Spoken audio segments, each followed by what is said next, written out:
Welcome, Peter and Anna. Thank you for joining me for episode 3 of the Great Paediatric Bake Off.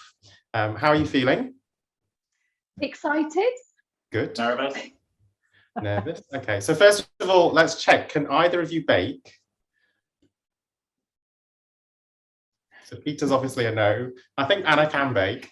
I've done a bit of baking with the kids over the years, Yeah. And if you had to choose one bake that you wanted to eat all the time, what would it be? All the time. Oh gosh, I guess chocolate brownies is my go-to. Oh, okay. I'd go with a cheesecake because you've got variety there. But Ash, we both know I tried to make one at Christmas and I had to send you pictures of it and you were not impressed. So today we're going to make Nutella stuffed cookies, and I think I chose that because Peter likes Nutella. And as he's the amateur baker between the three of us, I thought we'd do something that he can enjoy. So you don't need a lot of ingredients and you don't need a lot of equipment either. So let me just check that you've got everything first. So you need to put the oven on. So at 190 if you've not got a fan, or 170 if you do have a fan. Have you got a baking tray? Yep. Have you got some grease-free paper that you've put on top of it? While Peter's figuring out how to put grease-free paper onto his baking tray. Anna, tell us. So for those of us that don't know you, just give us a bit of background of who you are, what you do. Yeah. Okay. So I'm Anna Baverstock. I'm a paediatrician down in Taunton in Somerset. And I guess my clinical area of interest is more within the community paediatrics. So I look after children with disability and also part of the autism and ADHD diagnostic team. Also look after children at special schools and do palliative care. So it's been a real privilege. I've been a consultant for 15 years. I am old. And the lovely thing is obviously some of the children, young people and families I've looked after, I have now looked after for a very long time, which is lovely. And then an interest that really was sparked as a registrar was around how we look after ourselves and well-being. And I guess the lovely thing being a consultant is that you can sometimes turn those interests into roles. And so I had a role within my trust for the last 5 years looking at colleague well-being, initially with junior doctors and more recently with senior doctors, but also as part of the trust well-being steering group as well. Excellent. And Peter, tell us about yourself. So I'm a consultant paediatric intensivist working up in Glasgow. And yeah, like Anna said, bit of an interest in things outside of just work stuff. So I guess my interest in well-being started just slightly before the pandemic, really. Just it wasn't that long into a consultant post that I thought, right, something needs to be done here, looking at the bigger picture, I guess. And where I work already had a bit of a well-being group going, so that was a little bit easier to join that and get that, started a bit more, if you like. So I work with the local well-being and support team, and I also lead on the peer support side of PICU. So we formed a network across the hospital and designing and sort of looking at a peer support scheme, if you like. And then I've got a national role as well. So I'm the chair of the UK Paediatric Critical Care Society's Wellbeing Special Interest Group. And I've just been elected onto their medical council as well. So it's quite nice to have that sort of link between the Wellbeing Special Interest Group and then the council as well to help move things forward. So that's where I'm coming from a wellbeing perspective. Excellent. Sounds like you both do a lot for wellbeing already. Let me finish the ingredients before I forget. So butter? Yeah. Yeah, it's in the fridge. It's in the what? In the fridge. Take it out of the fridge. Put it in the microwave. Yeah, so, okay.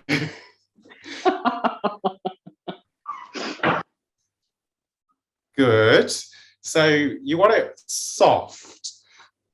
So it's okay. You can put it in the microwave and it'll soften up a bit. Don't worry. Plain flour, corn flour, bicarbonate soda, an egg. You can't keep eggs in the fridge. I don't keep eggs. I've never bought eggs before in my life.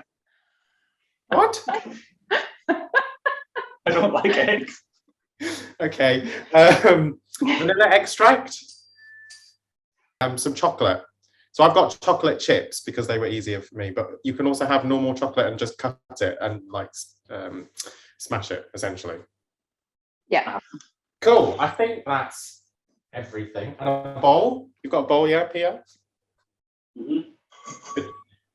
So the first thing you're gonna have to do is soften the butter a little bit. So weigh out your butter. So you want 115 grams. You've got scales, yeah? Good, excellent. So into a bowl, a small bowl, just weigh out 115 and then put it in the microwave for a little bit. Right. Like 20, 30 seconds.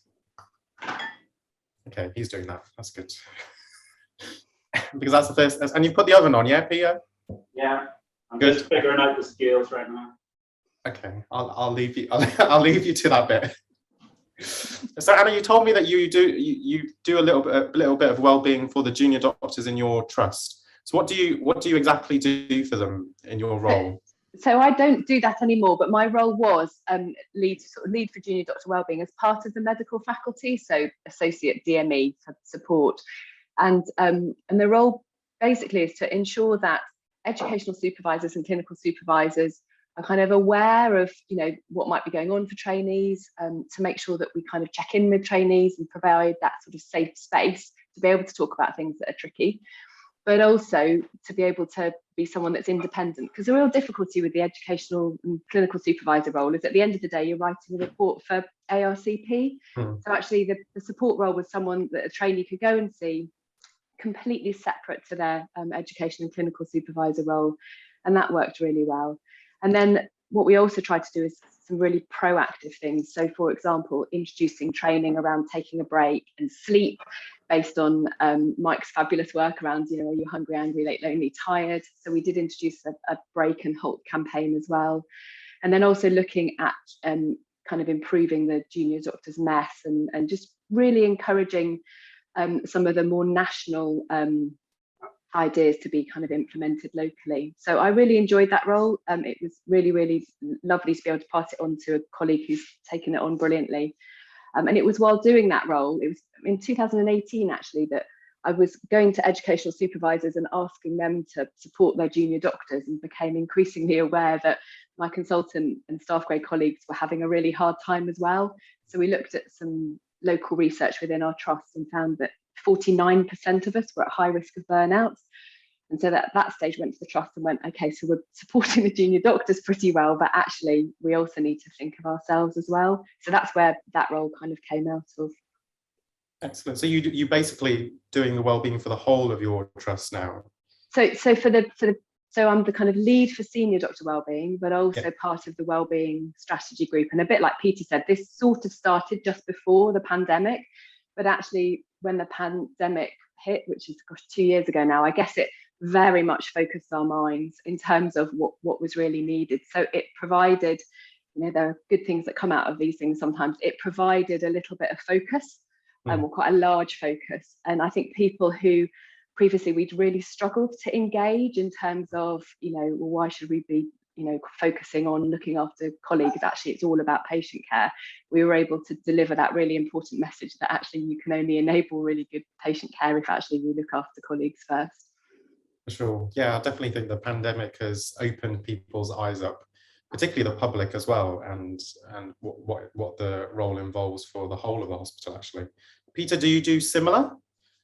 Yeah, so the approach we took was we sort of divided up our wellbeing strategy into wellbeing in one strand and then peer support in the other, with a theory that, if we have a good wellbeing strategy to create elevate our baseline, if you like, then over time, less people might end up, reaching the point where they need a bit of peer support, depending on what that looks like, because obviously you've got the formal peer support strand and then the informal peer support that happens every day.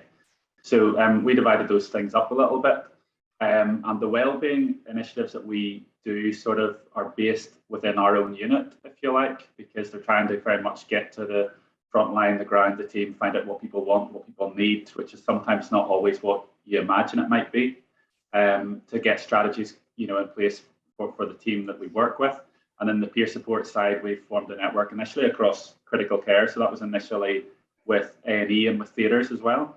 And we're now expanding that into neonates and general paediatrics. So our peer support work is almost hospital-wide now. And then at a bigger level, sort of trust or health board level in Scotland, GGNC, which is Greater Glasgow and Clyde, are doing similar things with adult guys. So they're sort of looking at how they can develop peer support strategies as well. So we're sort of linking in with them because we're a little bit, further forward in terms of our process and our governance structures and our training and all the rest of it, trying to support them to develop the same sort of scheme that we have. And I think the idea moving forward is that we'll be able to have almost like an annual, wellbeing peer support conference where we can sort of all come together and share our learning, our experience, what we find from audits, key themes that are coming out, and then that will inform future strategies about what we actually need to target and sort of think about what we need to improve rather than what we think or guess we might need to improve. We'll have a bit more knowledge, I guess. I think the research is definitely needed, isn't it? Because I think wellbeing is not the opposite of burnout, and I think what we're really struggle with in this is actually really good metrics and measures.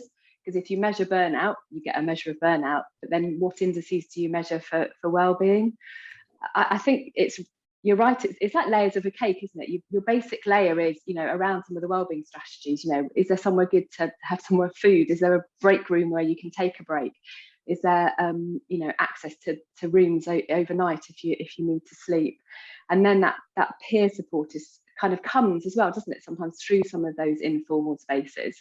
And then obviously I've got a real interest in civility and communication and kindness and how we actually are as part of that team. And then you build on the more formal reflective spaces, so your Schwartz rounds and your Bailing groups. And then right at the top is your, the colleague support lines or the more formal support if you need it. And I think that it's through layering up those strategies, and we've never been good at this pre-pandemic. I guess what the pandemic did was highlighted the fact that actually we really needed it put a spotlight, didn't it, on colleague wellbeing. But as Peter says, it's not just about the very top bit in terms of the support lines. It's very much about putting it on a foundation and a base. It's almost like starting off quite small within the local department and then branching out, which seems to be what both of you have actually done and expanded it across. But yeah, you need to get the basics right before you can create that change across a wider audience, shall we say. Yeah, and part of the reason that you almost have to start locally before you get bigger is, from a national perspective, people will come to you and say, what strategy are you going to employ that will make things better for people in Manchester, Liverpool, London, whatever. With the best will in the world, I do not have any say in what happens in many other places, and I might have ideas or thoughts, but I can't improve staffing levels in other places. That's all out with my control. So it's actually very challenging when you take on wider roles at board level or national level to be able to make meaningful change with people. It's more about encouraging people to have their wellbeing support teams to link in, with their senior management and all the rest of it to try and come up with strategies that actually work, as Anna says, for that specific team, because there will be overarching common themes, but there will also be differences. There are things that somebody might have in Edinburgh that they don't have in Glasgow and vice versa. So it is about getting, your ear to the ground and find out what people want.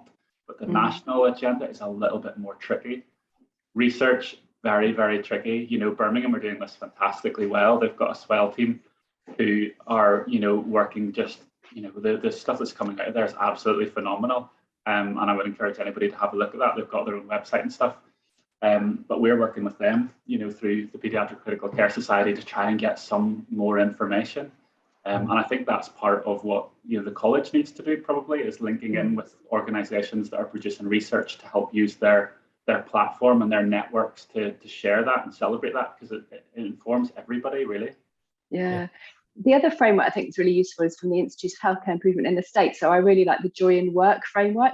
The trouble with it is that if you even start to mention the Joy in Work framework to some, you've already switched them off, because that's just out there with kind of yoga. But actually, what they really talk about beautifully is what matters to you, and then what's getting in the way. And sometimes just running a workshop for colleagues in terms of what matters to you and what gets in the way helps to kind of unpick the kind of more unique challenges within a team, because as Peter says, it's all very well going in with your wellbeing support strategy if actually the main issues are that there aren't enough computers, the workspaces are unsuitable, and actually there aren't enough colleagues at certain levels, or there's not a single sign-on and people are frustrated about constantly having to input passwords. So it's about really working out those sort of the daily things. They talk about a stone in a shoe, so we talk about a piece of Lego in a shoe as paediatricians. What's the Lego that you keep standing on that's kind of getting in the way of having a good day? And sometimes those things fall into the too difficult box, but actually if it's too difficult for everyone, then it's probably worth just stopping and saying, okay, it's time to tackle the too difficult thing. Definitely. And just listening to them, isn't it, Anna? Just having that forum, Yeah. And also then so we've come up with some really brilliant, really simple, well, they've come up with their own really simple solutions that you then think, well, why didn't we think of that before? But actually sometimes until you ask those questions, that's the beauty of it, isn't it? You just accept that these things are just what you have to fight through in order to get through your day. Yeah, particularly if you don't know the team or you don't know the environment. Actually, you going in and saying this is what you need to do, this is what change you need to do, they're probably not going to get on board with it. They're the ones that actually know what the problems are within their team, within their department. And most of the time, they've actually probably got the solution, and it's just that they need the help to initiate it, or they're having problems getting it across. And that's a big thing. I'm going to make you bake, so because we can talk for hours. So your butter should be soft, I hope, Peter. So you need a bowl. And then in your bowl, can you measure out some brown sugar for me? So you want 175 grams of brown sugar. And to that, will you add your butter? And then basically you need to cream it. So normally I cheat and I use the KitchenAid, but I'm going to use the wooden spoon this time. Okay. Because I know that Peter doesn't have a KitchenAid. I didn't even understand the word that you said. It's a lovely contraption. So sometimes I feel that well-being is a term that's kind of just thrown around, and it's like people are like, oh yeah, we need to think about the well-being of the team and things, but nothing ever comes of it. So you guys have obviously had experience in well-being. So for a paediatric team, like is there anything that they can do that can help to the well-being of their team? Things that they can think about to support their juniors or their nurses or their departments? I think you're right in saying that, like, every word that comes out becomes a bad word over time, isn't it? Resilience went through the same sort of fiasco. People sort of forget what words actually mean, and they weaponize them sometimes. And you see people chatting about toxic positivity and stuff. And well-being can be the same thing. People use it as a tool to hit people over the head with. But in terms of things being easy, I think it depends on your team. Some teams will find it easier than others. There will be common barriers that people face, and there'll be things that are maybe slightly unique to the specific team. But I think the key thing is to actually get started, to be honest. Is to actually form a wellbeing support team of people who are interested, start meeting up and start actually having the conversation, to be honest. I agree. So I guess when I try and get people on board with wellbeing, because often they think it's all about the things that you do at home to enable you to then come to work fully charged. So I guess my introduction is often, well, how do we make sure that the first patient of the shift and the last patient of the shift get the same kind, compassionate, high quality, safe care? And we can only do that by making sure that as colleagues, we look after ourselves and our team during our shift. Because otherwise all we're doing is we're a bit like a phone battery. We're just gradually getting less and less charge until we limp out. And I think that can sometimes just help reduce some of the cynicism to this, because I think people, again, you often get that, well, I can do as much running and yoga and mindfulness and, book clubs and whatever outside of work, but actually that's not gonna help. I also think that the real challenge is the busier it is, the one thing we often forget is how we are in all of this. So I think sometimes putting some things into the structure of the day. So it always makes me chuckle that we often have the coffee at the end of the ward round. I don't do ward rounds anymore. Or we have the break at the end of the clinic, rather than we're going to start the ward round at, I don't know, 8 o'clock, 9 o'clock, and then we're all going to meet for a coffee at 11, no matter where we've got to, for 10, 15 minutes, have a bit of a break and then carry on. So I think sometimes scheduling it can be really helpful. Mm. And I'm sure, Peter, you probably do this more in your shifts, but certainly when we were working with our intensive care colleagues at the beginning of the pandemic, we were really keen that people started and finished the shift really well. And I know Bristol's done quite a lot of work on start well, end well. So kind of a check-in, check-out process. And one of the questions that the anaesthetic trainees came up with themselves actually was, what decision did you make that's going to stop you from sleeping tonight? Or, you know, to stop you sleeping before your next shift, such that trainees could kind of go off feeling that they'd properly handed over and weren't going to then ruminate on decisions. So I quite like that check in and check out, which we could put into handover, couldn't we? Just checking in with everyone before they go home, checking in with everyone at the start of the shift. Yeah, so we have like a dashboard locally where we go through a lot of like safety things we want to keep an eye on, you know, over the last 4 hours. And then at the end of that, we always finish with what went well in the last 24 hours. We finished with a positive thing. But actually, I'm very, you know, when we do have like going home checklists and stuff that are printed out in various places, but the part of the problem is that, you know, particularly for our nursing colleagues, when they're handing over, they hand over and they all sort of finish at slightly different times. To ask people to hang around and wait rather than just getting home, to say, like, let's hang around so that we can all have a, you know, a talk about X, Y, or Z. They don't want to, quite understandably, they just want to get home. And it's exactly what you say about scheduling something in rather than waiting to the end, because, you know, if you start offering strategies to people that mean that they have to stay that little bit later and work, it's not going to work. It does the exact opposite of what you want, doesn't it? Yeah, absolutely.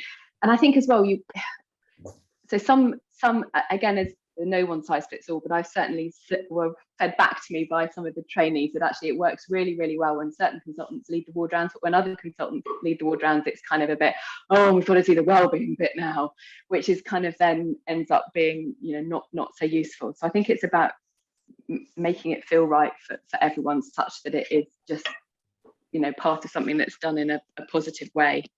So I think that can be challenging. Ash, what's this supposed to look like? So it's meant to, I don't know how I'm going to show you, but it's meant to look like that. That's all right. Peanut butter. Yeah, basically like peanut butter. Yeah, peanut butter. Yeah, got it. Okay, he knows what peanut butter is. I agree. So I don't think there's any good time to ever have a break in the day. Like if you say that I'm going to have it at the end of ward round, you know, your ward round could go on till 2, 3 o'clock, depending on how many patients you've got. You actually need to incorporate it in and say, whatever's happening at that time, unless it's an emergency, we all need to gather at this time, 11 o'clock, because we've done a couple of hours work and we need to catch up and then decide what else is left to do. And actually, it's something that I've done a lot at the children's, and I've really appreciated it that we do that. And when I worked in the general paediatric team, we used to do a brief pre the day and a brief at the end of the day. So we used to go through what the challenge is going to be for the day, and then at the end of the day, what went well, what didn't go well, how could we improve the day, what level of care have we given.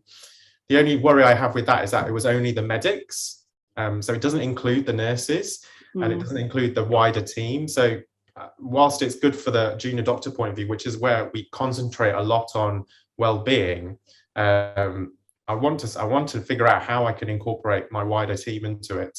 And it's really difficult with the shift patterns. Yeah, so one of the really brilliant ideas that came out of one of our Holtzwap workshops, we did a whole series on taking a break as part of one of our trust wellbeing conferences. Someone came up with this brilliant idea that at the beginning of the shift, you have a little coloured badge on as part of your name badge, and you press the button and it's green. And then once you need a break, I don't know, 3 hours in or something, it then goes amber. And then if you haven't had your break over after 4 hours, it goes red. I know the anaesthetist sort of talked about patient safety breaks. And I don't know, I got all quite enthusiastic about it, but I couldn't find anyone that could make the tech in a straightforward way. But I keep coming back to it as a really visible way of, this is a tired clinician, healthcare provider that's actually now not safe, if you like. And if you think about infection control around hand hygiene, it really took off when patients felt able to challenge, and we felt able to challenge each other as, have you washed your hands? I guess for me, it's how can we get it into the language of, have you taken your break?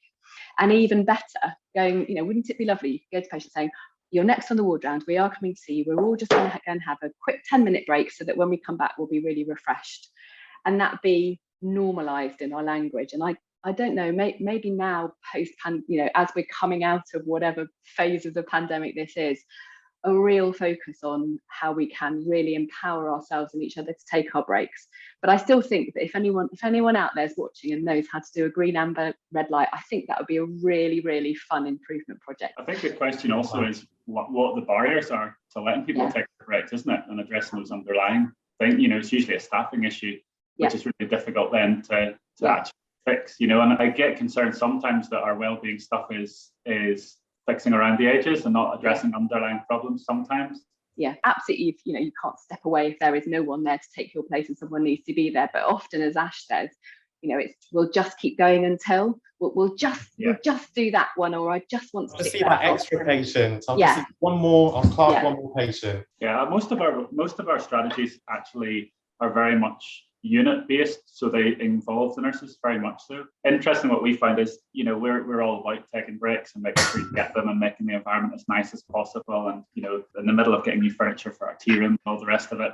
And actually, really interestingly, one of the nurses said to me quite recently, she's like, that's all fab, but actually most of my shift is spent at this bed space, and I kind of want a new light, and I kind of want the computer to be a bit more stable. And actually it was all very, very valid, and we spent so much time making the break time as good and as protected as it can be, that actually the vast majority of the day is where they spend their time. So something for us to think about. Yeah. So to your peanut butter mix, will you add one egg, crack one egg into it, and then also add your vanilla extract? So one teaspoon of vanilla extract, and then mix it together. The teaspoon thing will be easy. The cracking of an egg, less so. It's not just how to boil an egg, Ash, it's how to crack an egg. There you are, there's you. Crack an egg into like a bowl and then put it in, right? Yeah, well, you can crack it straight in. No. If you feel confident. No. Yeah, mix it all together. I'm still trying to crack it. I'm feeling like such a master chef right now. You're looking such a pro, can I just say? It's also, Peter, it's also a good workout for your arms. I am going back to the gym later. So once you've mixed that all together, it looks a little bit like mush, essentially. Yeah. Yeah. And then, so you need another bowl because you just need to mix all the dry ingredients together first. How are you getting on, Peter? Yeah. So I need another bowl, right? Yeah. Quite complicated, this stuff, right? Says the PICU consultant. Yeah, you put all the lines in. Give me a ventilator or an ECMO circuit any day. What am I doing with this other bowl? So you need to put it onto the scales, and then you need to put in 275 grams of plain flour. Right, that's 2.7. Wow, that's 2.8, wasn't it? Okay, excellent. So you've done the 275 grams. Half a teaspoon of bicarbonate soda. Half a teaspoon of salt. And then 1 tablespoon of cornflour. And that's all your dry ingredients in one. And then whisk it together with like just one of those whisks, just to mix it all together. So as we're all paediatricians, so do you think there's anything that the college can do to help our members' sort of well-being? There's clearly been lots of focus on recruitment, because I think staffing is a really important thing. But I think also and I know from chatting to Camilla, she is planning it, thinking about retention, particularly at consultant, staff grade, associate specialist level. So once you're in a more permanent role, how do we make sure we retain our colleagues? And I think part of that is about locally initiated things. But I think part of that is about college initiated things as well. I mean, I'm sure Peter's found the same, that the clinical role is fantastic, but I think many of us don't just do a clinical role all of our careers. So very much thinking about our career progression as senior doctors, so to encompass consultants, staff grades and associate specialists, I think is really important. And then I think as well, we have a real opportunity with training junior doctors, who are going to be our senior colleagues of the future, to really embed wellbeing as part of something that's just a really important thing that happens on a day-to-day basis as part of their role, such that we're able to retain and continue to inspire junior doctors to want to come into paediatrics, because actually they see it as being a really good career where you are nurtured throughout. I guess from my point of view, I don't know whether it's because I'm, in PICU per se rather than general peds, but I kind of feel like in some ways I'm not really sure what the college's wellbeing strategy is, because I'm so involved with what PICs are doing, which makes it a little bit more tricky for me to keep abreast of what's happening. But I guess we've talked a couple of times about how our team aren't just pediatricians. Like, we have a lot of nurses and allied health professionals, physios, pharmacists, dietitians. So I guess I would be keen to see what the college thought about widening the scope of their wellbeing strategies, what their wellbeing policy was, and how they plan to be a bit inclusive of everybody who works with pediatricians rather than just pediatricians themselves.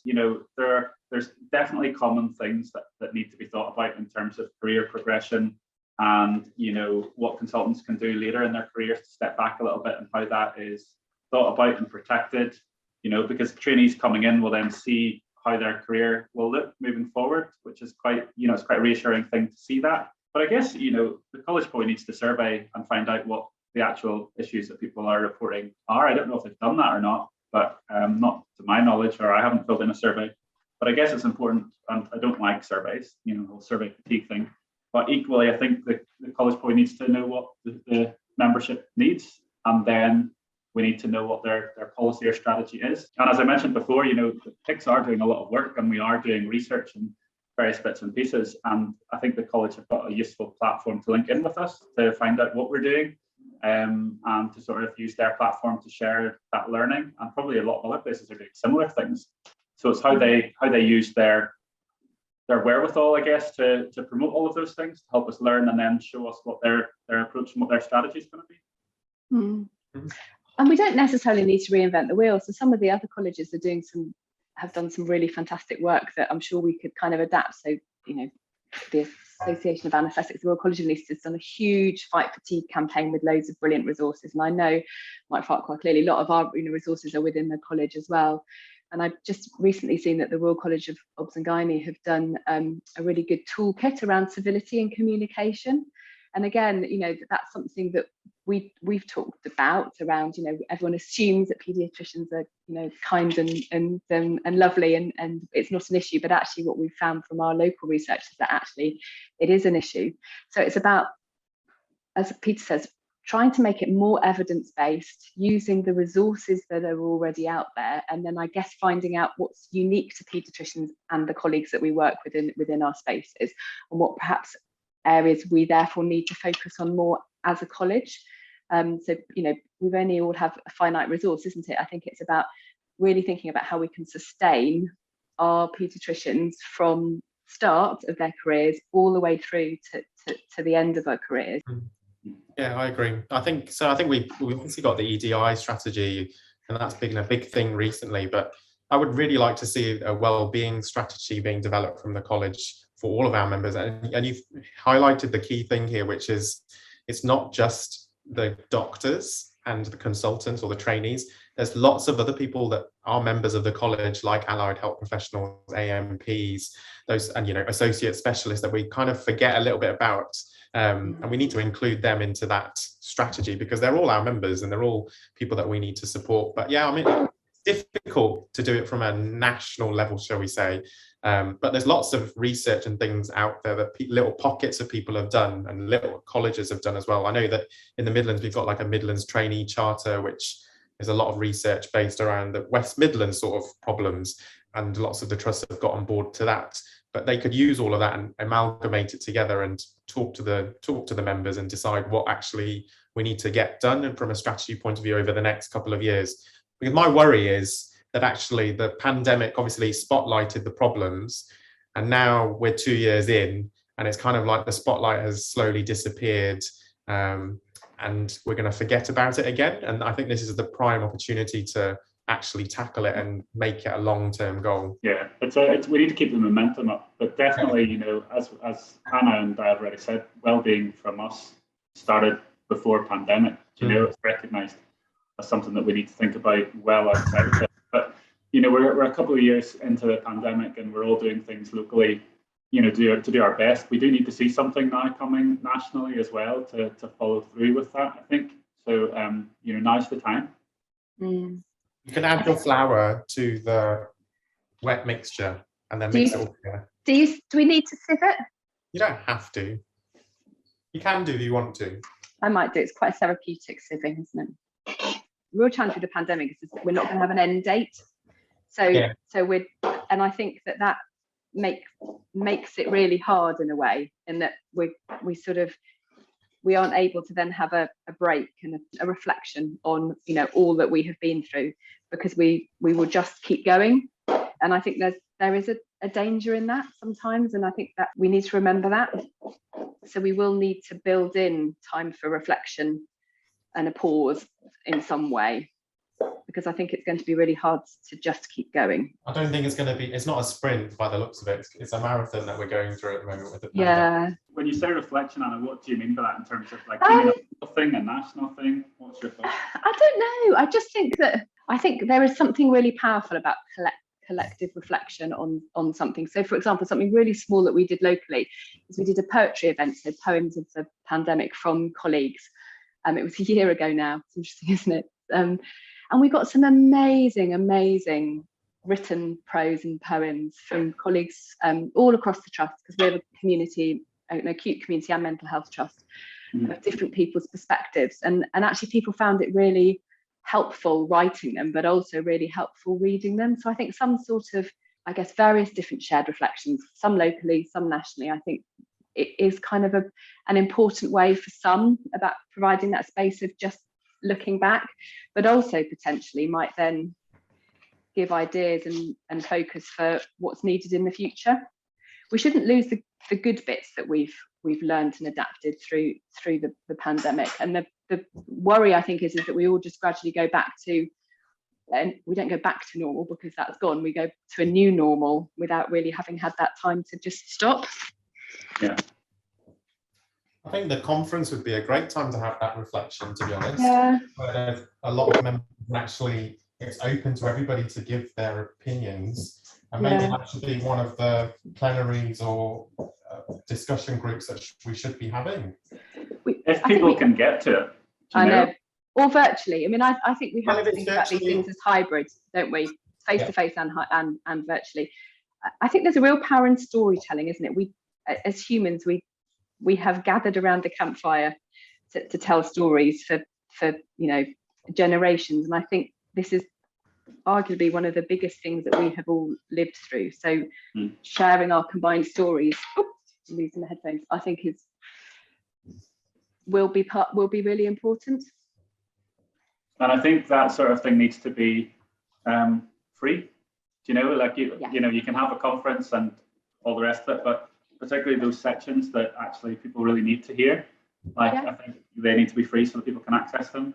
So perhaps just thinking about something separate to the college meeting as a sharing and a reflection, I think would be really powerful. And then when's the time to have that? That's the question, isn't it? Yeah. And you know, I kind of find sometimes, because you've got like a well-being role, people ask these really difficult questions and it's almost an expectation that we know the answer. And actually a lot of the time we don't. You know, you to us too. So I don't know, but my feeling is that this year will be a transition year between, as we try and live alongside COVID. No matter, it may well still be that we're, having peaks and troughs, but I think this year seems to be, would be a good opportunity to have some pause and some reflection. How's your mix looking? Kind of like crumble. Is it meant to be a bit wetter than that? Yeah, so it will eventually, if you keep on mixing it, it will eventually become together. Or you can use your hands if you want to. I was going to say, yeah. It needs to come into like a cookie dough. Yeah. And then once it's like that, then you can add in your chocolate. I think I've left my chocolate chunks a bit big, but never mind. That's okay. Chocolate chunks are never too big. Well. And to look like that. Yes, excellent. Look, you can make cookie dough. I think my worry is with the pandemic, we're 2 years in. I think burnout is going to be a massive, massive problem coming up already. I know colleagues that are just not coping. And I don't know how we're going to tackle that if we don't have a break. I know, and I think many of us recognise that the strategies that we use to keep ourselves well were hard during particularly the kind of lockdowns and the uncertainty over holidays. I think so many colleagues just keep going until the weekend, or just keep going until the next really nice holiday. And you know, for 2 years now, our holidays have been different, and even the planning of the holiday is quite stressful. So it's really nice when you finally arrive on your sun lounger, but all the testing and the anxiety over various different things actually makes that quite tiring. And I think as well, it's just cognitively exhausting, constantly coping with change and constantly having to adapt and do new things. And Ash, we were burnt out before we started. I mean, that's the trouble. We weren't, you know, we didn't start the pandemic in a really good place. And I think that's the real challenge as well. So I think for many, particularly many of my senior colleagues, they're just thinking, actually, this, you know, maybe they'll stop or retire a little bit earlier because they're done, which I think is such a shame. Yeah, you hit the nail on the head there about the starting point. This is not a pandemic problem. This is much bigger. Yeah, absolutely. And actually, you know, it's all we do all need to take a break, and we do all need to have a holiday and stuff, but we also need to be able to do the other parts of the job that we used to be able to do in terms of education, courses, all those things that make people enjoy their work that aren't just clinical. There's some fascinating research that if 20% of your working week is doing something that's highly joyful and highly productive, and you really, really gain a huge amount out of, then actually that in itself is quite protective against burnout. And I think one of the big challenges of responding to the acute pressures of the pandemic is it often was those wow bits of the week that we ended up stopping. So, you know, for my surgical colleagues, sometimes it was the very highly technical, more routine operation that was, you know, the really, really big cases that didn't come along very often that they really, really enjoyed. For those of us in education and wellbeing roles, it was, you know, the roles that we did in our SDA time, the leadership roles that sometimes went by the by because we were all responding much more to the acute demands. So I think we have to also really look at enabling us to kind of take on those roles that we really want to do. We need to think about how, you know, everything's obviously gone online with COVID and stuff. We need to think about how we transition and keep what we think was good without overkill, because you know, I mean, it is terrible. I don't know what you guys are finding it like, but when people are now messaging me, asking me for a meeting or an interview practice or whatever, I'm sort of saying, right, okay, I'm now planning into March for my calendar because, you know, I already have things obviously that are long standing, but in terms of the free time that I give to other things, I'm starting to run out of it already, you know? It seems to be much easier, isn't it, to do it virtual, and then your calendar just becomes full. And I worry about it. You know, I miss, you know, doing clinics virtually. I miss seeing the patients. I actually miss seeing the families, and they really appreciate it as well. And yes, it's great because but it affects, you know, some of the ethnic minorities who can't use the technology very well, and they really want to see you. And I think we need to remember what patients want, and actually we still need to make our work enjoyable as well. And I miss seeing the face-to-face. Oh, it's me too. I've just restarted doing my school clinics in school, and I can't tell you how joyous it was walking in on that first morning. So it's a school for children with additional needs, and I walked past Wake and Shake, and it was just joyous. I just stood there and watched for about 3-4 minutes as kids with all sorts of range of abilities and disabilities just singing and dancing along. It was just lovely, and you just miss, you know, so that they missed out on all of that, but we missed out on all of that as well. I think back to Peter's point, I work with colleagues in kind of leadership and organisation development, and we often talk about the fact we don't block in thinking time. So actually, I now try in my diary to have, you know, block off times where please do not book meetings, because actually I just need to stop and digest the 10 hours of meetings or whatever that I've had during that week to be able to then do something. Because otherwise what happens is that we end up doing that in the evenings before work or at weekends, and we're not nearly as productive. I think that's the worry as well, because we can do virtually so much and you can access everything from home. Your work life is now encroaching into your personal life, and it can, you know, you need to have really strong barriers to prevent yourself from doing that. And it's really difficult, really, really difficult. I find it really when you want to be nice, do you know? Like, I mean, exactly. It's the best will in the world. It's like you want to help people and support people as much as you can. And nobody likes saying no. And, you know, if it's things for trainees, you know, you want to do your best. You know, and if you can fit it in to give them a bit of extra help or support, you're going to do it, you know. So It is really tricky. Yeah, Right, it's hard. You can get your Nutella out of the freezers, because we're going to make the cookie dough balls. I think from a trainee perspective, I miss seeing my peers face to face in teaching, and I think we just need to remember that there's lots. We need the time to be able to think and do things outside of work. For me, it's simulation, and I'm so glad that I still get to do that face to face, because it's seen as essential. Because it's difficult to do simulation-based education virtually. We did do it, but it's not the same. No. Well, it's I think the trouble is with virtual meetings, unless you're in a small, very familiar group, it's just so much more formal. So it's much harder to have. I often judge my week in terms of how many times during a meeting did I laugh, or did we have just that little break of that little bit of shared humanity. And when you're face to face, it happens so much more readily and easier. I wonder, Peter, moving forward, as you say, we take the best bits out of virtual, because I've joined virtual meetings that there's no way I'd be able to do if it was face to face, because I just wouldn't be able to fit it in my day. But actually, we then really think about when we are in person and meeting people in person, it's not just to sit and look at a PowerPoint or to go through a presentation. It is actually to sit and spend some time just having those conversations together. And we really think about, I'd love to be able to think about every single meeting that we have that's a standard diary item in our diaries, and actually really break it down into what do we actually need to talk about when we're in the meeting, and what can we do before and after the meeting, such that the meeting bit is really that period of connection, particularly when it's face to face. Yeah. And it's not seen as a waste of time if it's not got an agenda, or we spend the entire hour talking about one thing because it's really important and we just really want to be able to talk about it. We talk loads about connections, don't we? About how protective they are and how good they are. And then I kind of see a lot of the conversations now moving towards, yes, I would like an in-person conference meeting or whatever, but we need to think about the environment. We need to think about, these flights to get to conferences. Is that the right thing or the wrong thing to be doing? As a society, can we support that or not? Quite justifiably, real concerns about what we're promoting. So I guess then, how do you balance that? People think that there's a lot to be had and gained from an in-person conference, but then measure that up against the travel element and the environment element. How do you marry those two things together?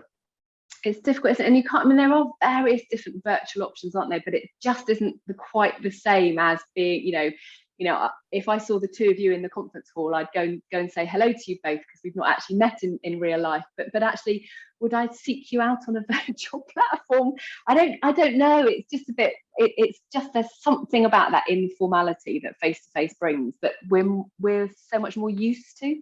It's like one extreme's the other, and we need to find a balance in the middle. In between. Maybe it's like alternate between a face to face and a virtual, or do it hybrid. It's difficult when you've got the environmental factors and things that have had such a positive impact from the pandemic. It's difficult, but I will always value the face-to-face contact. And I just don't feel you can get, particularly from a well-being point of view and figuring out an emotional aspect of if trainees or if your colleagues are struggling, it's really difficult to find that out virtually.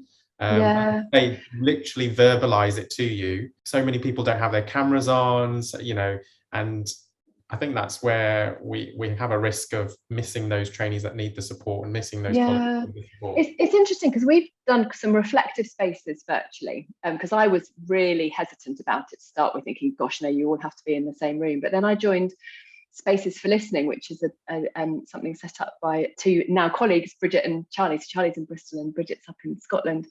And that's a sort of an hour Zoom call where you all are given, you kind of take it in turns with your 3-minute Spaces for Listening based on a prompt. And before joining this, you don't know anyone else in the call. So to start with, I was really intrigued as to how much people would be prepared to share. And gosh, by the end of that hour, I felt that I knew people really, really well. There's something really powerful about just enabling everyone to speak for 3 minutes and be heard. And then obviously what then happens is the subsequent, then people often pick up on other things that people have said. So you feel quite validated, particularly if you've shared something quite personal. So I think, as Peter says, it's about thinking about how we can use these virtual spaces in creative ways, that are well facilitated, and perhaps with a starting script to enable that connection to happen. Interesting. Yeah, we've done some of our peer support work. It's the group peer support work is more in response to trauma. It's not a reflective group approach. It's more in reaction to major adverse events like major incidents or organ donation or something happening to a colleague, something like that. And we tried to run that through a hybrid approach of in-person plus online, which hasn't been done much before, using the critical incident stress management approach that we used, and we hadn't done it before. And it was okay. There were some technical things to think about in terms of how people online could hear who in the room was speaking and all the rest of it, which we were able to overcome. But what we found quite important was at the end of the meeting, turning off the meeting to the room and just having the virtual people there, just that smaller little group, to say, okay, anything you want to add or share or talk about, because it's easy to talk in a Zoom if there are 4 or 5 people in a Zoom and you can see them all. If you're also linked into a room that's big, that you can't see everybody, you don't know who you're going to be talking to, who's going to listening to you, whether it's your line manager or whatever, it's a bigger commitment for people to be vulnerable. And it's a bigger ask. So we had to make some adaptations to doing that sort of hybrid approach, but it did work. But we all felt that in-room and altogether would have been better, but it was just what we could provide at that time with space and distancing and all the rest of it. Have to think of the psychological safety, isn't it, within a virtual setting as well as what you would do in a face-to-face setting. So your cookie dough. So you can now make balls of cookie dough and then wrap your Nutella in the middle. So you need your you get your chunk and then put it in the middle of your cookie dough and then wrap it around. I mean, my chunks are quite big. So how big, like golf ball size?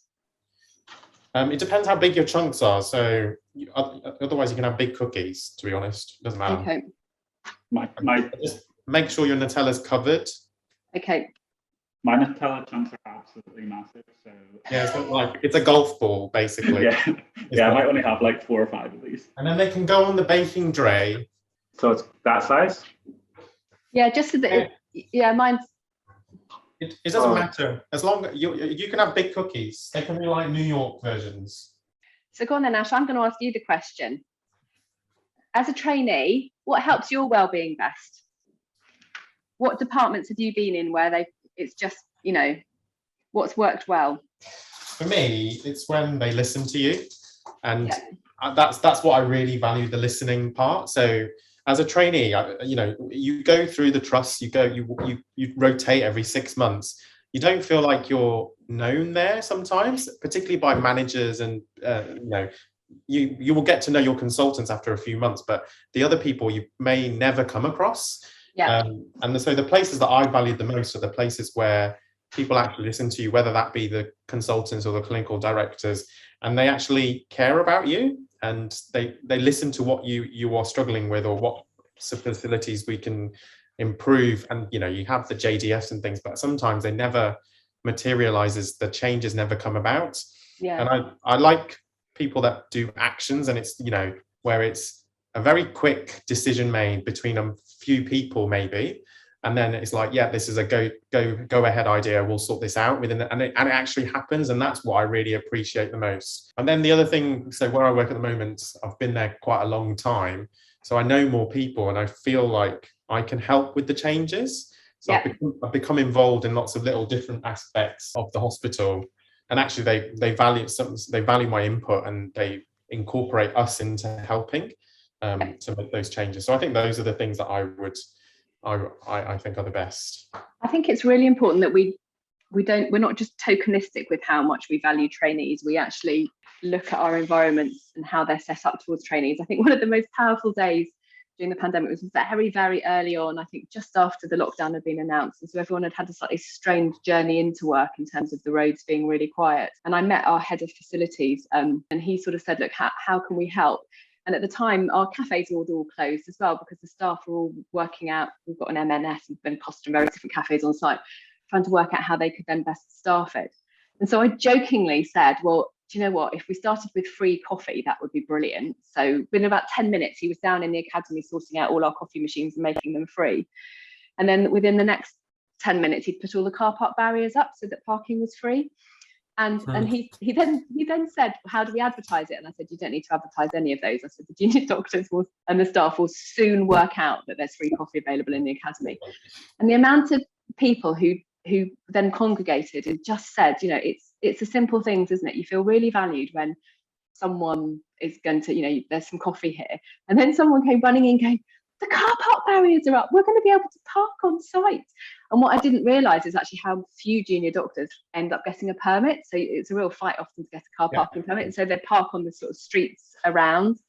And actually just those simple things in terms of, just made such a huge difference in terms of feeling like you were a valued member of staff and the organisation was looking after you. As long as they stay, they didn't. That's the trouble. That's the thing. Yeah. So we had free parking during the first pandemic, the first lockdowns and things. It was great because you could park on the street.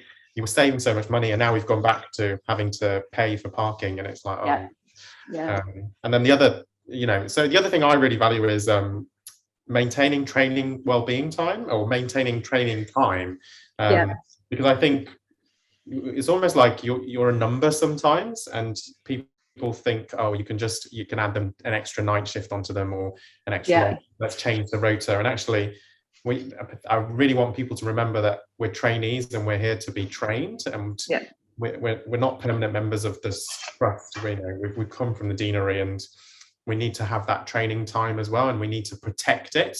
And I think I value the people that really protect the training time as well. I think also that there's a tendency to kind of infantilize our trainees, isn't it? And actually, you are all grown-ups with other responsibilities, and I think sometimes there's a kind of a tendency, and I certainly see that quite a lot on Twitter in terms of actually just treat us like grown-ups rather than sort of be quite so condescending. And I think that's really important, isn't it, as well? I think one of my big things at the moment is I really want to get hot food overnight. Yeah, I saw that. So our head of facilities is now part of the NHS food review for Phil Shelley, and I know that Neely's spoken to him about it. I think that just goes a long way. One of our little cafe places opens up between 10 and 3 overnight. Which just started over the pandemic, and there was talk about it stopping that, but it's still doing that. And it's made a huge difference. Everyone just absolutely loves it. So I managed to get 9 on my baking tray. I've managed to make 9 in total. You sound a little bit unsure, Peter. I mean, has everybody else got dry sugar and stuff all over the floor, tables? Okay. Cool. And then once you've got your baking tray, then they go into the oven for about 12 minutes. This is going to make me sound like a little bit stupid, but it's baking, so that's okay. What always confuses me is you have the little number that says 200 on the oven dial, and then you have to put into 170, 180. I mean, it's guessing, right? Do you know what I mean? Yeah. There should be a line. Do you not have lines, Peter? No. I have 200. I have 200 and 150, and then I've got a dot. And we have a hilarious conversation in my family because the dot is 175, isn't it? Because it's halfway between 150 and 200. So when I heat the oven to 180, I just put it on the dot because that's the nearest to 175, whereas my family put it between the dot and 200. It's just a little thing in our house. I would put it slightly beyond. Would you? Yeah. We see that. It's a difference between the community paediatrician and the people consultant. This is the renal in me. It has to be precise. Precise, yeah. Well, you'd probably put lines. You'd probably carve lines down. It wouldn't you, Ash? So you knew. There's lines on mine. So between all the 150s and 200s, every 10. I've had mine at 200. 200. Yeah. Just turn it down. Just turn it down. That'll be fine, right? Yeah. And then you get a break for 10, 15 minutes. Cup of tea. You can clean up, grab a cup of tea. My lovely dog's coming to say hello as well. Hello. Hello. Shall I see if I can change it? Can you see him? Oh, hello. He's got a poorly foot, so I had to put some Savlon on, and then I put a sock on with some good old micropore just to keep it from him from licking it. There's a good boy. I know it's strange, isn't it? What's happening? If these come out well, I'm gonna maybe potentially even do this again. Oh! You've converted him, Ash. We've got a baker. Slowly. I'm slightly worried though. You didn't have the hat on for the whole thing, so It's quite a warm hat. Yeah. The magic might be in the hat. Doing so well with all this Bake Off, Ash. I take my hat off to you. Oh, thanks. Yeah, you've got skills, man. I love, well, exactly. But I love all the whole milestone thing as well. I love it how it's a regular feature. I think I'm delighted to sign up to a college that has Bake Off as part of its magazine. Yeah, so I think the plan for the conference, I don't know what Aisling will say, is there's going to be a wellbeing area with hopefully with a baking station, plus or minus ovens and things. And I want people to come and help me bake, basically, in the breaks and things. And then I've got like a list of people that I want to bring to the Bake Off station. That sounds fantastic. Made Peter into a baker. That's a very, very brave statement. You've got to put it in your portfolio for your appraisal. Well, Peter, so far we haven't had a technical disaster yet, because the last two that I've done, I've had problems on both. Well, we are the A baking team then. I'm just trying to decide whether I should bring my PT a cookie. I don't think he'd be too happy with me. Why don't you give it him at the end of the session? Yeah, mine will be going to work tomorrow. Yes, well, I might have to bake another batch for work at some point, because by the time my kids come home, they'll be like, oh, How are yours doing, Peter? Baking done.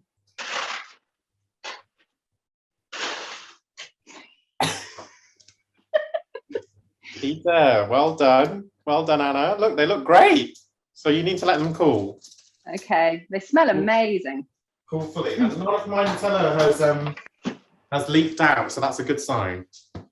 You knew how much anxiety I had about this day. No. Did you wake at 3 in the morning? I had a few wakes up in the middle of the night, not gonna lie. So my final question to you both is, if you had to give one piece of advice to people to maintain their own well-being, or to maintain the well-being in their workplace, what would you suggest? I think I'm going to go with the importance of thank you. So I really love the Learning for Excellence stuff. So I would say, make sure you say thank you. Really appreciate your colleagues. If you haven't already, in excellence report alongside incident report, and or bake a cake, send a thank you card. So yeah, show our appreciation for our colleagues. Two things. Well, from a practical point of view, form a wellbeing support team, like get started. And secondly, remember what it is that you love about your job, and try to help other people remember what it is that they love about their job too. Great. I think mine too would be bake for your teams. They'll really appreciate it. I think the love that goes into baking is much better than actually trying to buy a gift for somebody. And then my other tip is to ask twice. So we all ask people, "You okay?" But I really want people to ask again, because I think some people just say, "I'm fine." But actually think about it and ask twice, and pick up on those signs when they are struggling, and give them the support, and yeah, do lots of well-being work. Right, thank you very much, both. Hats off to you, Ash. Well done, Ash. Yes. Thanks. I hope everyone enjoys this, and get us on Twitter. We'll respond to any questions or anything at all. But see you for the next episode.